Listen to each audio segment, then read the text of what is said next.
Hi, Charlene. Thanks for joining me. Thank you for having me. That's right. So I'm sort of after your expertise because you've done the ramming before, haven't you?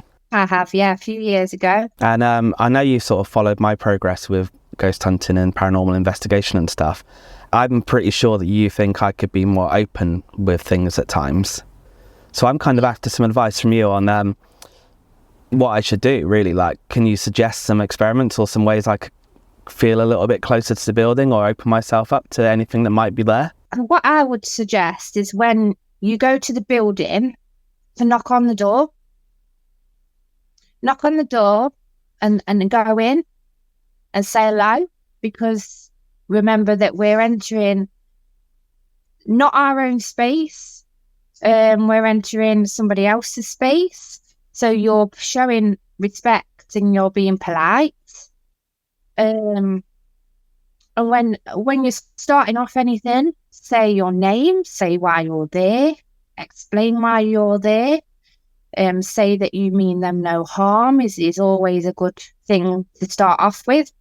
Showing empathy always works as well. So if you know some of the stories of the place, to get down onto their level and feel the emotions that they may have felt in life. Because I don't really ever consider the spirits there, really, because I'm always after sort of some kind of physical or visible proof or evidence. So I'm never really thinking like you are. I'm not ever connecting emotionally to the place. I'm never thinking about what spirits might be there. So that, I think that's a really good tip, to go in and actually think about who it is I'm connecting with and who I'm talking to. And what we need to remember is spirits were people. You have to build a relationship with them. They have to trust you.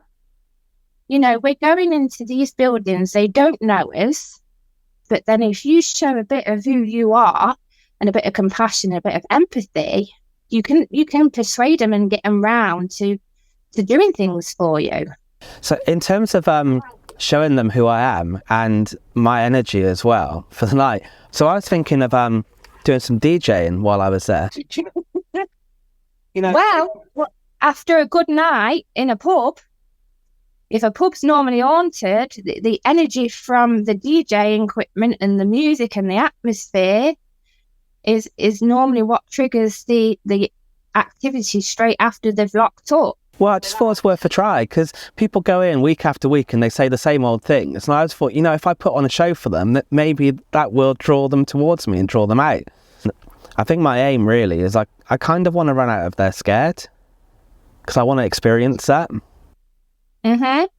Well, you need to go with that mind frame. So I know you're a skeptic. So go a bit more open-minded and say if a floorboard creaks and you think to yourself, that's just a floorboard. It might actually not just be a floorboard. It might actually be a footstep. So always say, if that was you that's just made that floorboard creak, can you do that again for me? So don't cut it off straight away. Don't think, oh no, that was just a floorboard. Always ask, just in case it was them. Then if it happens again, you can explore more with that and say, okay, so it's happened again. Can you make that floorboard go again? But try and just delve into it a little bit more, just in case it isn't just the floorboard. Do you know what I mean? Yeah. Caroline showed me around the inn earlier. And obviously when you went there, John Humphreys, her father, was still alive.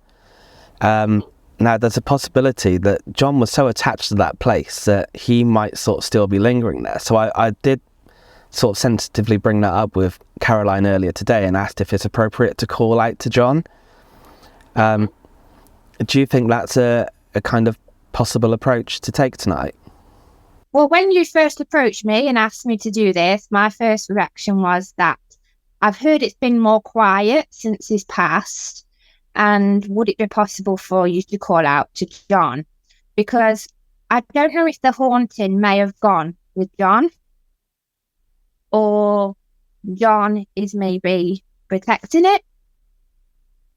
I think it would be a good thing to do to ask for John, because he obviously believed in all this himself. He experienced things, and as long as Caroline's all right with you asking out for a dad, I can't see why not. He would be quite happy if he made a skeptic a believer, wouldn't he? I think he would, yeah, he definitely would. Is there anything else that you feel I should be doing tonight? Are you taking any trigger items with you? What sort of things do you think would work well? Well, allegedly a witch died there or was kept there prior to being killed, I believe. So I would take like herbs and things. Herbs, witchy items, something that they might be able to relate to.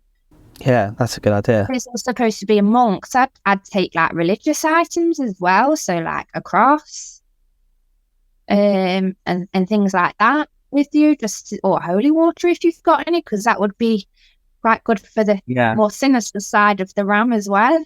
Yeah, because there's obviously the incubus and the succubus there as well, so I don't know how that's going to work out with me being on my own, but that could be an experience. Well, I do know that people's gone there, laid on the bed, offered themselves. They've had a few things happen to them. That's another thing. It gets done such a lot. And I think the thing is with these locations, the popular locations, is that they do get overdone. And I do think whatever is there just get fed up. Yeah, because I can imagine if I was like a ghost at somewhere like the Ancient Ram Inn, and I had people in every night doing the same old thing, I can just imagine me being sat as a ghost on a windowsill, just going, here they go again. And, just sat there trying to block them out, reading a ghost book or whatever, and just completely ignoring them. Yeah. That's why my disco will work.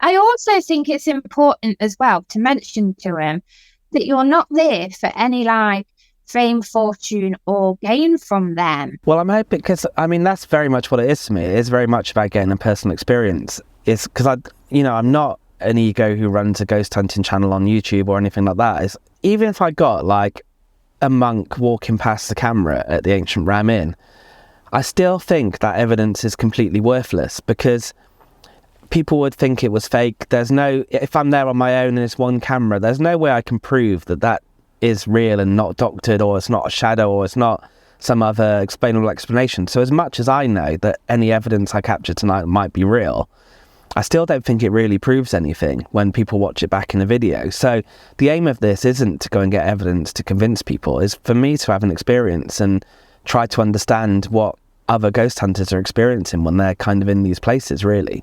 But I'll always turn the camera off, maybe after an investigation or even before we start, and be like, right, come on then, let's do something now. There's no cameras on. It's just some proof for ourselves that you are here with us. So it might be worth doing a few vigils then without any cameras at all. Yeah. Do you think that if I turn the cameras off, could I still have a hidden little microphone to record the audio, or would it know? Yeah, probably not. Thanks for your advice. I'm honestly gonna follow all of this. So all the things you've suggested, I'm gonna go in and do tonight properly, because I really feel this is sort of my one chance to really try and do this. I don't do these kind of ghost hunting things. I don't ever film them. So this is my kind of one chance to try and just really take it seriously and have a bit of fun with it as well, because I think it should be fun.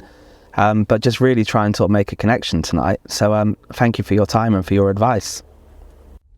I don't normally do this. I don't normally film investigations. I was given a unique opportunity to go to the Ancient Ram Inn completely on my own. Well, that scared me to start with.